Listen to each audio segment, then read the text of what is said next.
नमस्कार। Force supreme law partners के इस नए कानूनी एपिसोड में मैं एडवोकेट डॉक्टर अजय कुमार पांडे लेकर हाजिर हूं एक सनसनीखेज मामला। जी हां, आज की जो सबसे सनसनीखेज खबर थी यह है चुनाव। ऑफ कोर्स चुनाव परिणाम के बाद चुनाव परिणाम सनसनीखेज नहीं होते। वह है देश के ही नहीं विश्व के जाने माने businessman, business tycoon Gautam Adani के खिलाफ अमेरिकी अदालत का अरेस्ट वारंट।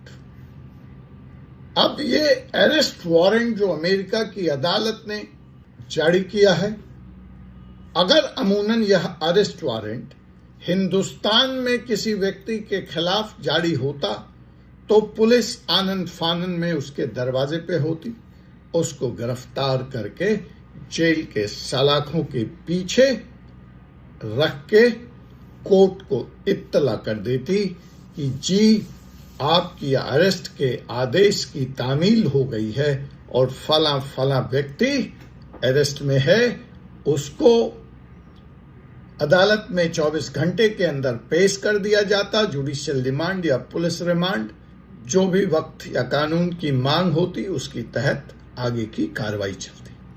अब यहां चूंकि यह अरेस्ट वारंट अमेरिका की अदालत का है, तो अब जो कुछ चंद सवाल हैं जिसको आज के हम इस वीडियो में डिस्कस करेंगे वो ये है, पहला, इसका मतलब क्या है? दूसरा, क्या भारत की पुलिस गौतम अडानी के घर पर जाएगी गिरफ्तार करने? इस गिरफ्तारी आदेश को की तामील कौन करेगा? या अमेरिका से पुलिस आएगी गौतम अडानी को गिरफ्तार करने? और अगर आएगी तो उसकी प्रक्रिया क्या होगी? क्या वो सीधे गौतम अडानी के घर पे जाएगी? और गौतम अडानी की गिरफ्तार होना अब क्या मजबूरी है? क्या अब यह सुनिश्चित हो चुका है कि गौतम अडानी को जेल के सलाखों के पीछे जाना ही पड़ेगा? या गौतम अडानी इस गिरफ्तारी के फंदे से, इस गिरफ्तारी के चक्रव्यूह से कैसे बाहर निकल सकते हैं? गौतम अडानी के अपने अधिकार क्या है? अर्थात गौतम अडानी, देखिए एक बात मैं यहां स्पष्ट कर दूं, मैं आपको कानून समझाने की कोशिश कर रहा हूं और ताजा प्रकरण जो है मैं उसको लेकर आ रहा हूं। मेरा इससे ज्यादा कोई अतिरिक्त उद्देश्य नहीं है। गौतम अडानी के बहाने अंतर्राष्ट्रीय कानून प्रत्यारोपण के हों, एक्स्ट्राडिशंस के हों, गिरफ्तारी को हों, मतलब अमेरिका और भारत के बीच में कानूनी रिश्ते या कानून कैसे काम करते हैं, या जब यह कानून 7 समंदर पार भारत में रह रहे नागरिक पे लगता है तो कैसे, उसके क्या राइट्स हैं, बस यहीं तक हम सीमित हैं और यहीं तक हम सीमित रहेंगे। तो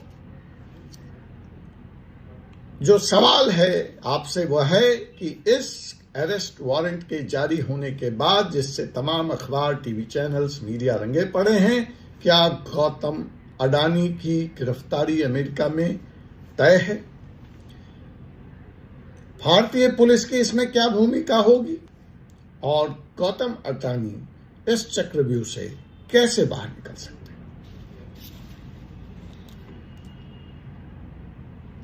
तो आइए पहले लेते हैं फर्स्ट कम फर्स्ट, पहला सवाल कि क्या गौतम अडानी की गिरफ्तारी अमेरिका में तय है?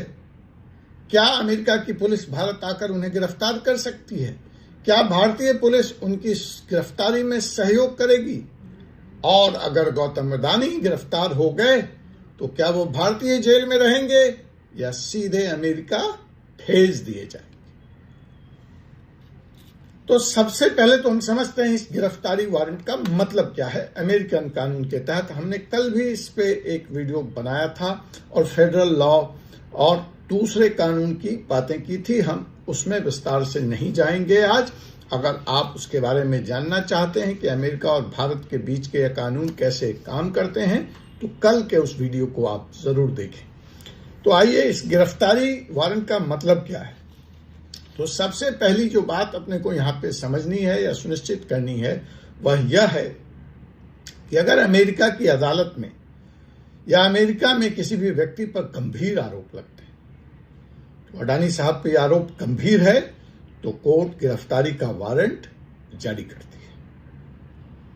लेकिन इस वारंट का जो सैंक्शन है, जो पावर है, वह अमेरिकन कानून के तहत ही है और वह सीधे तौर पर भारत या किसी अन्य देश में लागू नहीं होता। तो फिलहाल गौतम अडानी की गिरफ्तारी संभव नहीं है और न गौतम अडानी को डरने की जरूरत है, न आप में से कोई ऐसे खुदा न खास्ते ऐसे चक्रव्यूह में फंस जाए और विदेशी अदालत की गिरफ्तारी वारंट आपके खिलाफ है और आप भारत के निवासी हैं, आप भारत में रह रहे हैं, तो टेंशन की बात नहीं है। अब दूसरा सवाल जो पूछा था, अब गिरफ्तारी वारंट तो है, प्रभावी तो है, तो भारत में उसकी तामील नहीं हो सकती, भारतीय पुलिस तामील नहीं कराएगी, तो क्या अमेरिका की पुलिस आकर उनको गिरफ्तार कर सकती है सीधे भारत में? नहीं, इसका भी जवाब है नहीं।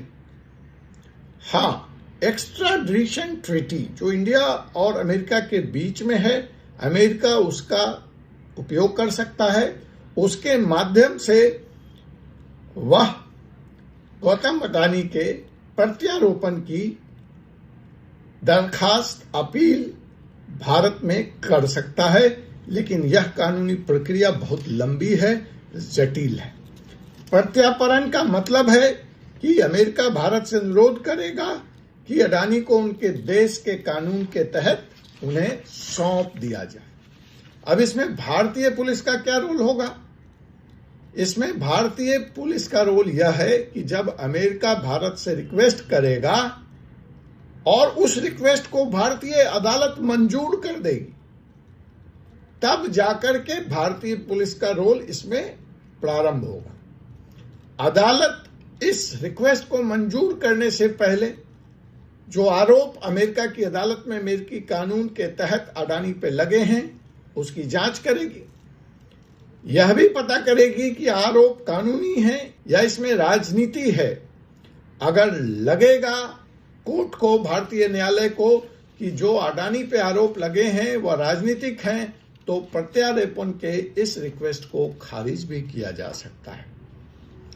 अब मसलन हम मसले को आगे बढ़ाते हैं कि चलिए अदालत ने भी प्रत्यारोपण के इस अमेरिकी अदालत के रिक्वेस्ट पे अपनी मुहर लगा दी, भारतीय अदालत ने। तब क्या होगा? अडानी को गिरफ्तार होना पड़ेगा, बिल्कुल होना पड़ेगा। फिर उनको रखा कहां जाएगा? क्या वो सीधे अमेरिका की हवाई जहाज में? मतलब इधर अदालत ने ओके किया, भारतीय पुलिस ने उनको उठाया और क्या सीधे एयरपोर्ट? नहीं, उन्हें पहले भारत के जेल में रखा जाएगा, उसके बाद ही उन्हें अमेरिकन अधिकारियों को सौंपा जाएगा।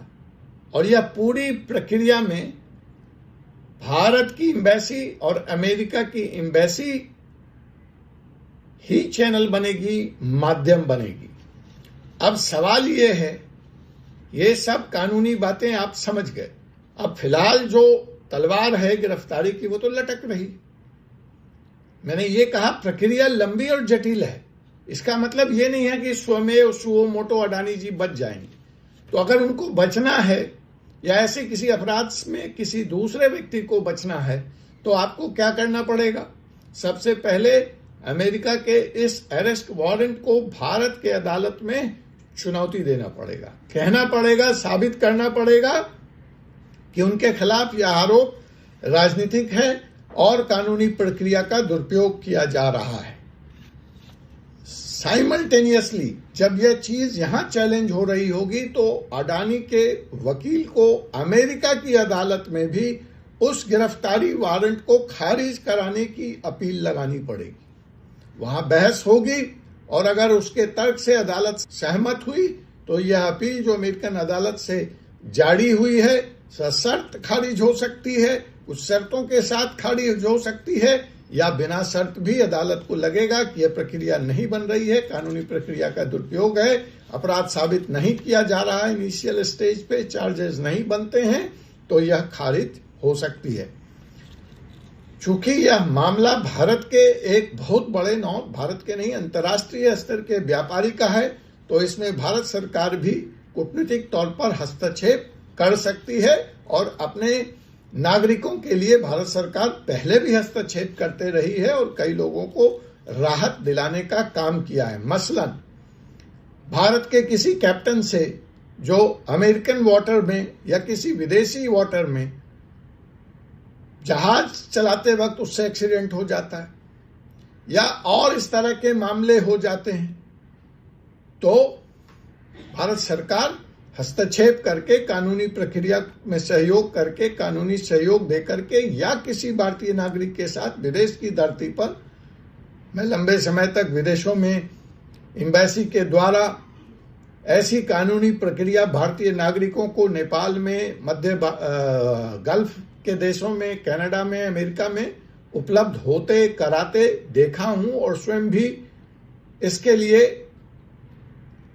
एम्बेसी से संपर्क करके भारतीयों को न्याय दिलाने के काम की प्रक्रिया में लंबे समय से लगा रहा हूं। तो यह एक स्वाभाविक प्रक्रिया है, इसको तूल नहीं दिया जाना चाहिए कि अडानी को भारत सरकार बचाने का प्रयास कर रही है। यह एक स्वाभाविक प्रक्रिया है कि किसी भी भारतीय नागरिक के साथ अगर विदेश में इस तरह का प्रकरण होता है तो यह उच्च आयोग का, यह वहां के हाई कमिश्नर, अगर जहां हाई कमीशन है या जो राजदूत हैं, उनका यह कर्तव्य बनता है कि उस भारतीय नागरिक को तमाम कानूनी सहायता, सलाह उपलब्ध कराया जाए और ऐसा होता रहा है।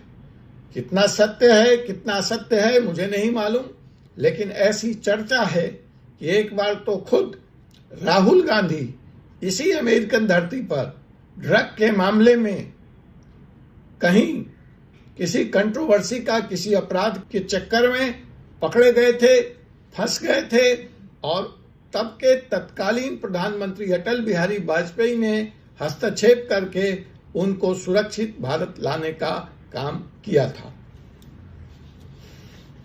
अब सवाल यह है कि इस तरह के मुकदमे जब इस तरह के हाई प्रोफाइल व्यक्ति के साथ अमेरिका में होगा, यह एक मैंने बताया इंक्रीजिंग ट्रेंड है, यह कोई अकेला मुकदमा नहीं है। अचानक ऐसे मुकदमों की अमेरिका की धरती से बाढ़ आ गई है, तो कहीं ना कहीं जो भारत और अमेरिका का अंतर्राष्ट्रीय सहयोग है, जो व्यापारिक सहयोग है, उसका असर भारत और अमेरिका के संबंधों पर स्वाभाविक रूप से पड़ने वाला है और पड़ेगा। भारत में अडानी का मामला राजनीतिक रूप से पहले से ही काफी गर्म हो चुका है। अब देखना है कि भारत सरकार इस पूरे प्रकरण में तटस्थ रहती है, कोई सक्रिय भूमिका निभाती है या खुलकर अडानी के समर्थन में आती है। भारत सरकार का यह रुख देखना दिलचस्प होगा, जिसका आपको और हमें और पूरे देश को इंतजार है। दोस्तों, हम पुनः इस मामले को राजनीतिक चश्मे से न देखें। जो सवाल है कानून का, मैं वहीं तक सीमित रहना चाहूंगा और आपसे यह अपील करूंगा कि यह मामला सिर्फ एक भारतीय बिजनेसमैन की गिरफ्तारी का नहीं है। ध्यान रखें, राजनीतिक चश्मे को उतार फेंकें, बल्कि यह दिखाता है कि किस तरह से अंतर्राष्ट्रीय कानून और राजनीति एक दूसरे से जुड़े हुए हैं। आप अंतर्राष्ट्रीय व्यापार बिना राजनीति के नहीं कर सकते और यह तय है कि गौतम अडानी अगर इस चक्रव्यूह से बाहर निकलना चाहते हैं तो उन्हें कानूनी और राजनीतिक अमेरिका और भारत चारों मोर्चों पर एक साथ सशक्त लड़ाई लड़नी पड़ेगी। आपका इस मुद्दे पर क्या विचार है?